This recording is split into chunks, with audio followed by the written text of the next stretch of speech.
इस वीडियो में हम बात कर रहे हैं पॉलिटी का एक काफी इंपॉर्टेंट लेक्चर है पार्लियामेंट संसद। तो ध्यान से इस लेक्चर को देखिएगा। इस लेक्चर में हम लोकसभा और राज्यसभा दोनों को अच्छे से डिस्कस करेंगे। ठीक है, और सारे इंपॉर्टेंट पॉइंट्स जो भी हैं इस टॉपिक से सारे हम कवर करेंगे और लास्ट में एक very important question answer set भी लगाएंगे। ठीक है, जो लास्ट ईयर एग्जाम में इस टॉपिक से क्वेश्चन पूछे हैं हम उसको टेस्ट में अच्छे से सॉल्व करेंगे। चलिए सबसे पहले हम बात करते हैं भारत की संसद के बारे में। तो भारत के संविधान में संसदीय प्रणाली जो ली गई है वो किस संविधान से ली गई है? ब्रिटिश संविधान से ली गई है। ओके, संसद के तीन अंग कौन कौन से? लोकसभा, राज्यसभा और राष्ट्रपति। जो लोकसभा है उसे क्या बोला जाता है? निम्न सदन बोला जाता है। राज्यसभा को क्या बोला जाता है? उच्च सदन।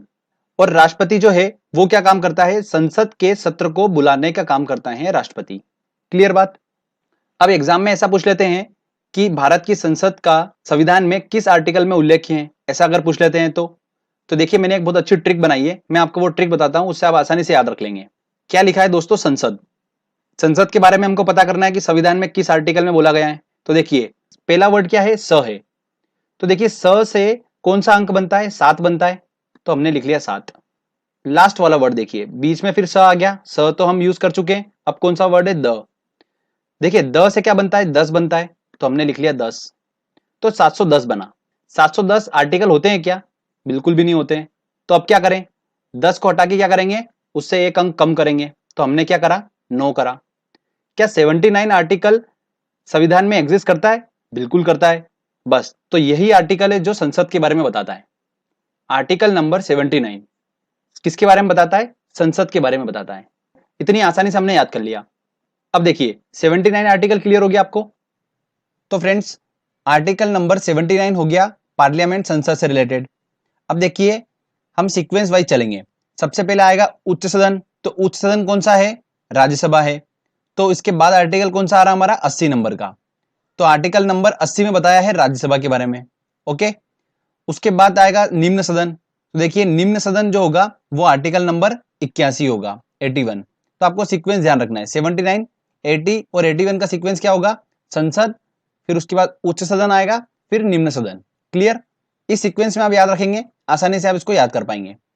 चलिए अब हम एक एक करके समझते हैं। सबसे पहले लोकसभा के बारे में, फिर राज्यसभा के बारे में। आपको सारे इंपॉर्टेंट पॉइंट्स बता रहा हूं मैं, जो भी एग्जाम में पूछे जाते हैं, इससे आउट बिल्कुल भी नहीं जाएगा, टेंशन मत लीजिए, बस ये पूरा लेक्चर अच्छे समझिए। तो सबसे पहले हम बात करते हैं लोकसभा की। देखिए लोकसभा को हाउस ऑफ द पीपल बोला जाता है। क्या बोला जाता है? House of the people. और इसका ये नाम कब दिया गया था? 1954 में लोकसभा को ये नाम दिया गया था। ध्यान रखिएगा, ये सन बहुत इंपॉर्टेंट है, पूछा जाता है, 2 से 3 बार पूछा गया है अभी तक। तो मैं आपको बता चुका हूं कि लोकसभा जो है वो क्या है? निम्न सदन है। ठीक है, संसद की। लोकसभा के सदस्यों का जो कार्यकाल होता है वो कितने वर्ष का होता है? 5 वर्षों का होता है।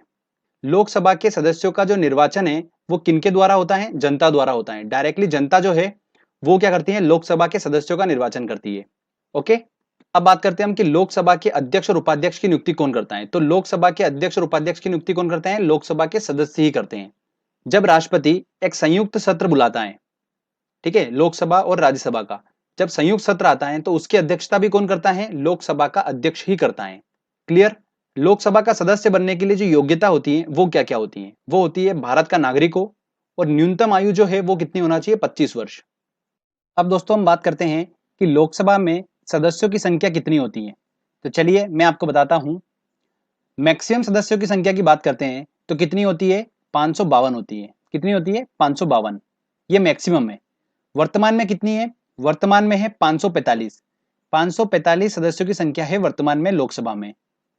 अब देखिए मैंने आपको बताया था राष्ट्रपति वाला लेक्चर में कि राष्ट्रपति जो है वो लोकसभा में 2 सदस्यों की नियुक्ति करता है।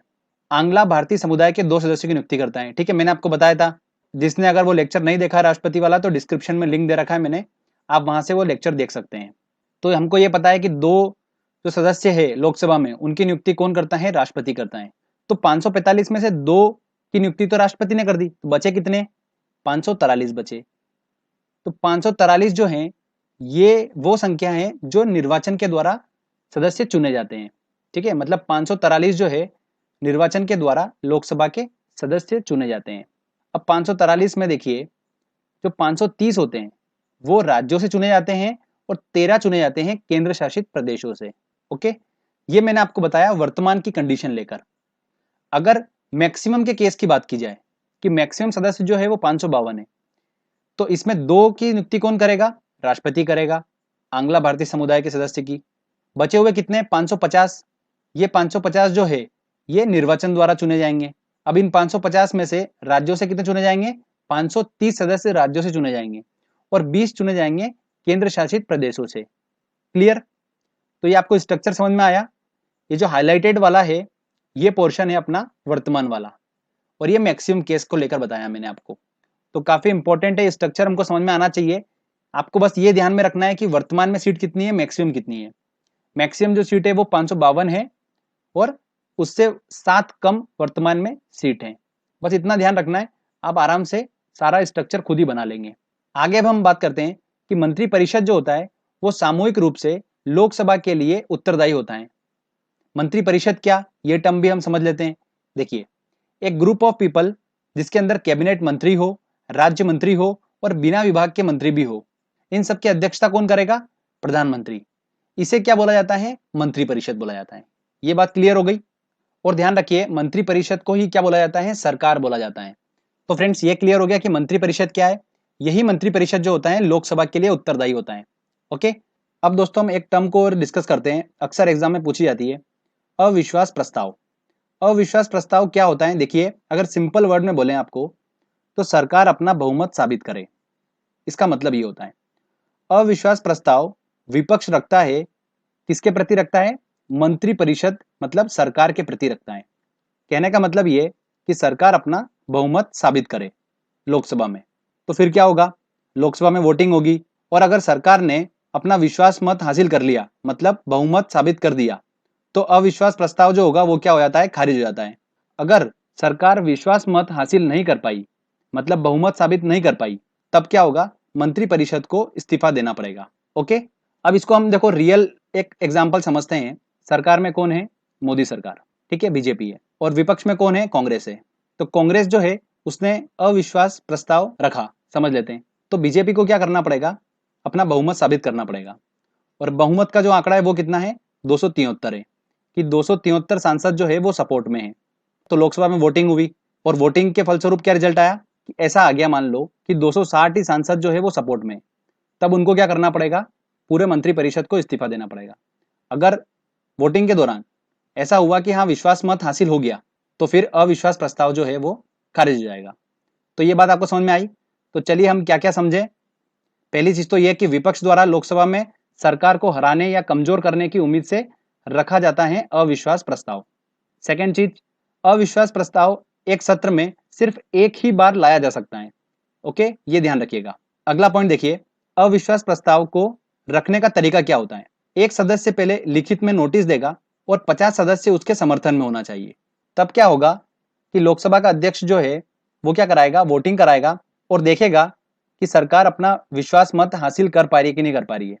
ओके, केवल लोकसभा में ही अविश्वास प्रस्ताव रखा जाता है, सिर्फ और सिर्फ लोकसभा में। क्यों? क्योंकि अविश्वास प्रस्ताव रखा किसके प्रति जा रहा है? मंत्री परिषद। विश्वनाथ प्रताप सिंह ऐसे पहले प्रधानमंत्री थे जो विश्वास मत को हासिल नहीं कर पाए थे। तो ये भी अक्सर पूछ लिया जाता है, तो आप ध्यान रखिएगा। देखिए, विश्वनाथ, तो विश्वास का विश्व, वहां पर वो वर्ड सेम सेम हो रहा है, तो हम उससे याद रख सकते हैं। ओके, चलिए आगे और कुछ पॉइंट डिस्कस करते हैं। सदन की कार्रवाई के लिए न्यूनतम सदस्य संख्या कितनी होना चाहिए? 1/10 सदस्य उपस्थित होना ही चाहिए, तभी सदन की कार्रवाई चालू हो पाएगी, चाहे वो राज्यसभा भी हो। इसे क्या बोला जाता है? गणपूर्ति बोला जाता है। पहली लोकसभा महिला अध्यक्ष कौन थी? तो मीरा कुमारी थी। काफी इंपॉर्टेंट है। अब देखिए, जो पहले लोकसभा अध्यक्ष थे वो कौन थे? जीवी मावलंकर थे। ये एग्जाम में 4 बार रिपीट हो चुका है क्वेश्चन, ठीक है, तो बहुत ही ज्यादा इंपॉर्टेंट है, इसको आपको ध्यान रखना है। देखिए, पहले राष्ट्रपति का नाम, पहले उपराष्ट्रपति का नाम, ये तो सभी को पता होता है। पूछा तो ये जाएगा एग्जाम में कि पहले लोकसभा के अध्यक्ष का नाम क्या था, ये बहुत कम को पता होता है। तो वो कौन है? जीवी मावलंकर हैं, जो पहले लोकसभा अध्यक्ष थे। वर्तमान में कौन है लोकसभा के अध्यक्ष? सुमित्रा महाजन है। अब अक्सर आपने सुना होगा, शून्यकाल के बारे में सुना होगा। शून्यकाल, तो ये क्या होता है? देखिए, जो संसद का सत्र चलता है तो उस समय जो दिनचर्या होती है वो 2 पार्ट में डिवाइड होती है। कैसे? जो मॉर्निंग का समय रहता है 12 बजे से पहले का, वो होता है प्रश्नकाल। उसके बाद के समय जो होता है वो होता है कार्यसूची का। तो इन दोनों के बीच में एक छोटा सा गैप होता है, उसे क्या बोला जाता है, शून्यकाल बोला जाता है। और ये जो गैप का समय है ये चालू होता है 12 बजे से, इसलिए इसका नाम क्या रख दिया, शून्यकाल रख दिया। ओके, तो आपको ये टर्म क्लियर हुआ अच्छे से। चलिए अब हम बात करते हैं दोस्तों राज्यसभा के बारे में, तो काफी इंपॉर्टेंट है ये भी। देखिए स्टार्ट करते हैं हम। राज्यसभा जो होता है वो संसद का क्या होता है, उच्च सदन होता है। क्या होता है दोस्तों, उच्च सदन होता है। अगला पॉइंट इंपॉर्टेंट है कि राज्यसभा के सदस्यों की नियुक्ति कौन करता है। तो राज्यसभा के सदस्यों की नियुक्ति करते हैं जो राज्यों की विधानसभा के जो सदस्य होते हैं, वो राज्यसभा के सदस्यों की नियुक्ति करते हैं। प्रत्येक 2 वर्षों में 1/3 सदस्य सेवा निवृत्त हो जाते हैं, मतलब अवकाश ग्रहण करते हैं, और नए सदस्य आते हैं फिर। तो राज्यसभा इसलिए कभी भंग नहीं होती है, इसीलिए राज्यसभा को क्या बोला जाता है, स्थायी सदन बोला जाता है, परमानेंट हाउस बोला जाता है। तो ये वाला क्वेश्चन 2015 का है, बहुत ही इंपॉर्टेंट है, ध्यान रखिएगा। स्थायी सदन जो है वो क्या है, राज्यसभा है। लोकसभा जो है वो स्थायी सदन नहीं है। राज्यसभा के सदस्यों की बात करें तो राज्यसभा के सदस्यों का कार्यकाल कितने वर्षों का होगा, 6 वर्षों का होता है। हमने बात करी थी लोकसभा में, तो लोकसभा के सदस्यों का कार्यकाल कितने वर्षों था, 5 वर्षों तक का था। बट राज्यसभा के सदस्यों का कार्यकाल जो होता है वो 6 वर्षों का होता है, तो ये ध्यान रखना है। राज्यसभा के अध्यक्ष की बात करते हैं, मतलब सभापति की बात करते हैं, तो कौन होता है, उपराष्ट्रपति होता है। उपराष्ट्रपति राज्यसभा का पदेन सभापति होता है। ध्यान रखिएगा ये राज्यसभा का सदस्य नहीं होता है। इसका कार्यकाल जो होता है वो 5 वर्षों का होता है। कितने वर्षों का होता है, 5 वर्षों का होता है। राज्यसभा के उपसभापति को कौन चुनता है, राज्यसभा के सदस्य ही चुनते हैं उपसभापति को। ठीक है, अब हम योग्यता की बात करते हैं कि राज्यसभा का जो सदस्य होने की योग्यता क्या क्या होना चाहिए। तो पहली बात तो भारत का नागरिक हो। दूसरी बात, न्यूनतम आयु कितनी होना चाहिए, 30 वर्ष होना चाहिए, बहुत ही इंपॉर्टेंट है ये। लोकसभा में हमने पढ़ा था तो न्यूनतम आयु कितनी होना चाहिए थी, 25 वर्ष, पर राज्यसभा में कितनी होना चाहिए, 30 वर्ष, थोड़ा सा और मैच्योर होना चाहिए उसको। चलिए अब मैं आपको बताता हूँ राज्यसभा के जो सदस्य होंगे उसका स्ट्रक्चर बता देता हूं मैं आपको। तो जो राज्यसभा के मैक्सिमम सदस्य होंगे वो कितने होते हैं, 250। वर्तमान में कितने हैं, 245 सदस्य। वर्तमान में राज्यसभा के 245 सदस्य हैं। अब मैंने आपको बताया था, देखिए राष्ट्रपति वाले लेक्चर में, कि राष्ट्रपति जो होता है वो राज्यसभा में 12 सदस्यों की नियुक्ति कर सकता है ना। तो 245 में से 12 चलेगा, कितने बचे, 233। ये 233 ही अधिकतम चुने जा सकते हैं, ठीक है, निर्वाचन के थ्रू। 233 सदस्य जो है वो निर्वाचन के थ्रू चुने जाते हैं, और इसमें से राज्यों से चुने जाते हैं 229, और केंद्र शासित प्रदेशों से चुने जाते हैं 4 सदस्य। तो ये आपको क्लियर हुआ स्ट्रक्चर। 250 मैक्सिमम सदस्य हैं राज्यसभा के, 245 वर्तमान में है, उसमें से 12 जो है वो राष्ट्रपति चुनता है, 233 जो है वो निर्वाचन के थ्रू चुने जाते हैं, उसमें से 229 राज्यों से और 4 केंद्र शासित प्रदेशों से चुने जाते हैं। तो आई होप आपको ये स्ट्रक्चर क्लियर हुआ होगा। हमको बस ध्यान रखना है वर्तमान में कितने सदस्य हैं, 245, और मैक्सिमम सदस्य हो सकते हैं 250। चलिए अब कुछ इंपॉर्टेंट पॉइंट्स और डिस्कस करते हैं जो एग्जाम में अक्सर पूछे जा सकते हैं या पूछ ले जाएंगे। पहली चीज तो यह कि सबसे पहले सभापति का नाम क्या है, मतलब पहले राज्यसभा के अध्यक्ष मतलब सभापति का नाम क्या है, तो वो कौन है, सर्वपल्ली राधाकृष्णन है। ओके, तो ये इंपॉर्टेंट है। पहले उपसभापति का नाम क्या है, तो एसवी कृष्णमूर्ति राव है पहले उपसभापति। वर्तमान में कौन है सभापति, वेंकैया नायडू है, ये उपराष्ट्रपति है। तो राज्यसभा के पदेन सभापति होंगे, तो वेंकैया नायडू जो है वो कौन है, राज्यसभा के सभापति हैं करंट के। आगे हम बात करते हैं अब संसद की समितियों के बारे में। देखिए फ्रेंड्स, यहाँ से भी कुछ क्वेश्चंस बन रहे हैं तो हमको इसको भी पढ़ना जरूरी है। तो संसद की जो समितियां होती है वो कौन कौन सी होती हैं, लोक सेवा समिति, नियम समिति, विशेषाधिकार समिति, तदर्थ समिति मतलब एडॉक कमेटी। तो फ्रेंड्स इन सब में से हमको सिर्फ 2 को समझना है, लोक सेवा समिति और एडॉक कमेटी मतलब तदर्थ समिति। तदर्थ समिति जो है उसका क्या काम होता है, ये कमेटी एक किसी विशेष उद्देश्य के लिए बनती है, उद्देश्य पूरा हो गया उसके बाद ये कमेटी खत्म हो जाती है। क्लियर। लोक सेवा समिति की बात करते हैं तो देखिए ये काफी इंपॉर्टेंट है। लोक सेवा समिति में कुल सदस्य की संख्या कितनी होगी, 22। इसमें से लोकसभा के होंगे 15 सदस्य, राज्यसभा के होंगे 7 सदस्य। इसका अध्यक्ष कौन होता है, विपक्ष का नेता होता है। कौन होता है, विपक्ष का नेता।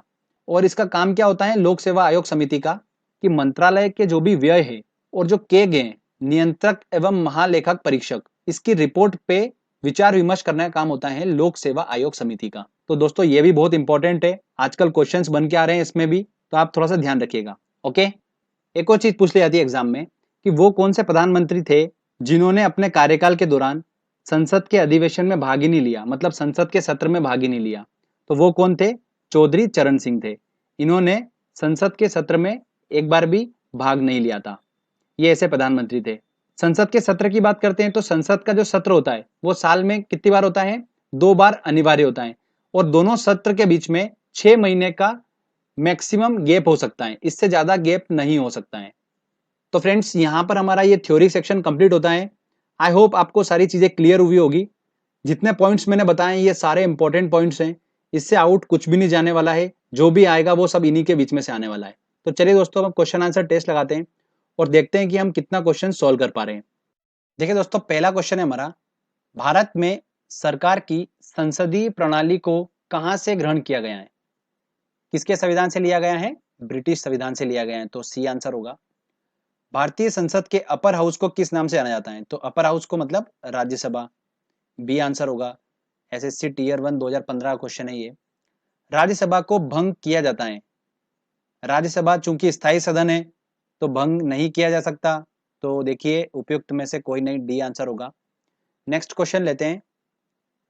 भारत में संसदीय ढांचे में 2 अस्थायी सदनों का नाम बताइए। तो 2 अस्थायी सदन, तो लोकसभा हमको पता ही है, तो देखिए राज्यसभा ए और सी में है तो ये तो हो ही नहीं सकता। राज्यसभा जो है वो स्थायी सदन है।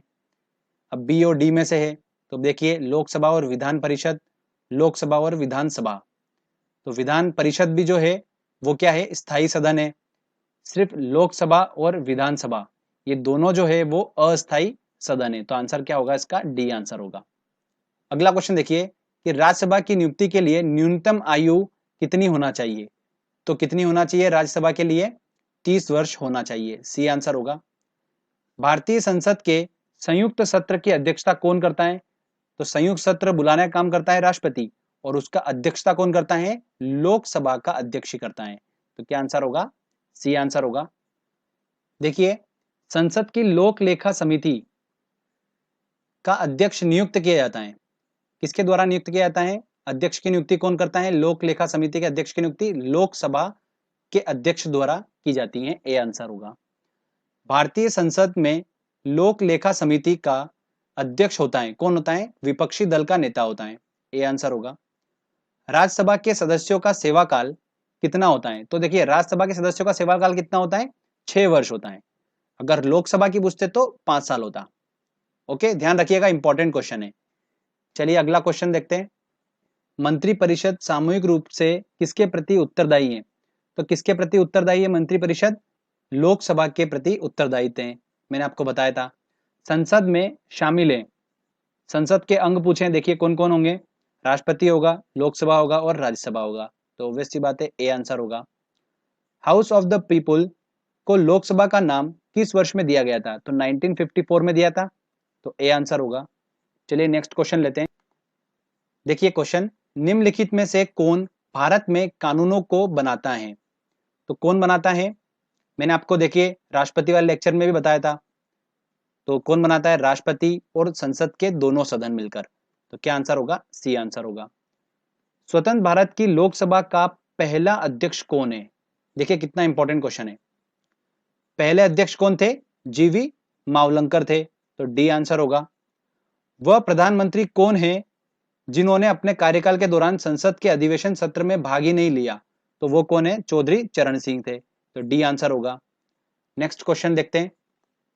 भारतीय संविधान के अनुसार संसद के दोनों सदनों का अधिवेशन एक वर्ष में कम से कम कितनी बार बुलाना जरूरी है? 2 बार बुलाना जरूरी है, तो सी आंसर होगा। संसद के किसी सदन के 2 सत्रों के बीच अंतराल किससे अधिक नहीं होना चाहिए? तो 6 महीने से अधिक नहीं होना चाहिए, तो बी आंसर होगा। यदि संसद किसी विशिष्ट उद्देश्य के लिए कोई समिति नियुक्त करे तो उसे क्या बोलेंगे हम? एडॉक कमेटी बोलेंगे, तदर्थ समिति। मैंने आपको बताया था, तो आंसर क्या होगा इसका? बी आंसर होगा। देखिए अगला क्वेश्चन, संसद में अविश्वास प्रस्ताव के बारे में निम्नलिखित में से कौन सा सही है? तो देखिए संविधान में इसका कोई उल्लेख नहीं है, बिल्कुल सही बात है। एक अविश्वास प्रस्ताव के बाद दूसरा अविश्वास प्रस्ताव प्रस्तुत करने के लिए 12 माह अवधि आवश्यक होनी चाहिए, ये तो बिल्कुल गलत। सदन में प्रस्तुत करने से पहले कम से कम 100 व्यक्ति उस प्रस्ताव का समर्थन अवश्य करें, यह भी गलत। यह केवल लोकसभा में ही प्रस्तुत किया जा सकता है, बिल्कुल सही। तो कौन सा है? पहला और चौथा सही होगा, मतलब डी आंसर होगा। किस सदन में अध्यक्ष उस सदन का सदस्य नहीं होता है? तो राज्यसभा में जो उसका अध्यक्ष होता है वो उसका सदस्य नहीं होता है। मैंने आपको बताया था, तो इसका आंसर क्या होगा? बी आंसर होगा। भारतीय संसद की सबसे महत्वपूर्ण विशेषता है कि इसमें राष्ट्रपति भी शामिल है, तो इसका आंसर क्या होगा? बी आंसर होगा। यही सबसे महत्वपूर्ण विशेषता होती है कि इसमें राष्ट्रपति शामिल होता है संसद में। राष्ट्रपति द्वारा राज्यसभा के सदस्यों के नामांकन का नियम किस देश के संविधान से लिया गया था? तो देखिए, राष्ट्रपति जो है वो 12 सदस्य मनोनीत करता है राज्यसभा में। ये चीज किसके संविधान से ली गई है? ये लिया गया है आयरलैंड के संविधान से, तो इसको आपको ध्यान रखना है। लोकसभा आयोजित करने के लिए अपेक्षित गणपूर्ति क्या होना चाहिए? मतलब मिनिमम कितने सदस्य रिक्वायर्ड होना चाहिए? तो कितने होना चाहिए? 1/10 सदस्य। सी आंसर होगा। देखिए, अगला क्वेश्चन काफी इंपॉर्टेंट है। भारतीय संविधान के अधिकांश उपबंधों का संशोधन किया सकता है, मतलब संविधान में संशोधन कौन कर सकता है? तो राज्य विधानसभाओं द्वारा एक साथ मिलकर? ये नहीं हो सकता। अकेले संसद द्वारा? बिल्कुल, संसद द्वारा ही पॉसिबल है, ये पहले भी मैं आपको बता चुका हूं। नेक्स्ट देखिए, कौन सा अनुच्छेद संसद को राज्य सूची के विषयों पर कानून बनाने का अधिकार देता है? तो ये देता है आर्टिकल नंबर 249। इसको ध्यान रख सकते हैं आप। देखिए दोस्तों, अगला क्वेश्चन है, लोकसभा के निर्वाचित सदस्यों की अधिकतम संख्या हो सकती है, कितनी हो सकती है? तो मैंने आपको बताया था मैक्सिमम सदस्य कितने हो सकते हैं? 552 सदस्य हो सकते हैं। इसमें से 2 जो होंगे वो राष्ट्रपति मनोनीत करेगा आंग्ला समुदाय के। बचे कितने? 550। 550 में से देखिए 530 जो होते हैं वो राज्यों से निर्वाचित होंगे, और केंद्र शासित प्रदेश से कितने होंगे? 20 सदस्य केंद्र शासित प्रदेश से चुने जाते हैं। तो 530 क्या आंसर होगा? ए आंसर होगा। ठीक है दोस्तों, चलिए अगला क्वेश्चन देखते हैं। निम्नलिखित में से लोकसभा की प्रथम महिला अध्यक्ष कौन है? तो प्रथम महिला अध्यक्ष कौन थी? मीरा कुमारी थी। अगला क्वेश्चन देखिए कि भारतीय सदन का जनता द्वारा निर्वाचित सदन निम्न में से कौन सा है? तो जनता द्वारा निर्वाचित सदन कौन सा है? एक ही है, लोकसभा। बी आंसर होगा। भारतीय संसद के कामकाज में शून्यकाल का अर्थ है? शून्यकाल का मतलब क्या है? प्रश्नकाल से पहले का समय नहीं, प्रश्नकाल के बाद का समय है। तो देखिए, सत्र का पहला घंटा, ये भी नहीं है। जब विशेषाधिकार प्रस्ताव स्वीकार कर लिया जाए, ये भी नहीं है। तो इसका आंसर क्या होगा? डी आंसर होगा। शून्यकाल क्या होता है? प्रश्नकाल के जस्ट बाद का समय होता है शून्यकाल। ओके फ्रेंड्स, तो देखिए यहां पर हमारा ये टेस्ट का सेशन जो होता है वो कंप्लीट होता है। तो आई होप आपने मैक्सिमम क्वेश्चंस अच्छे से टिक करे होंगे, बिल्कुल सही सही। और मैं बोल सकता हूं कि आपको एग्जाम में इन्हीं क्वेश्चंस में से देखने को मिलेंगे। तो फ्रेंड्स, अगर आपको वीडियो अच्छा लगा है तो जल्दी से वीडियो को लाइक करिए, दोस्तों के साथ शेयर करिए और कमेंट करके बताइए मुझे कि वीडियो कैसा लगा। अगर आपने अभी तक चैनल को सब्सक्राइब नहीं करा है तो सब्सक्राइब भी कर लीजिए, क्योंकि इस तरीके के वीडियो जब भी मैं अपलोड करूंगा आपको उसका बेनिफिट मिलता रहेगा। तो फ्रेंड्स, मिलते हैं अगले वीडियो में। जय हिंद, जय भारत।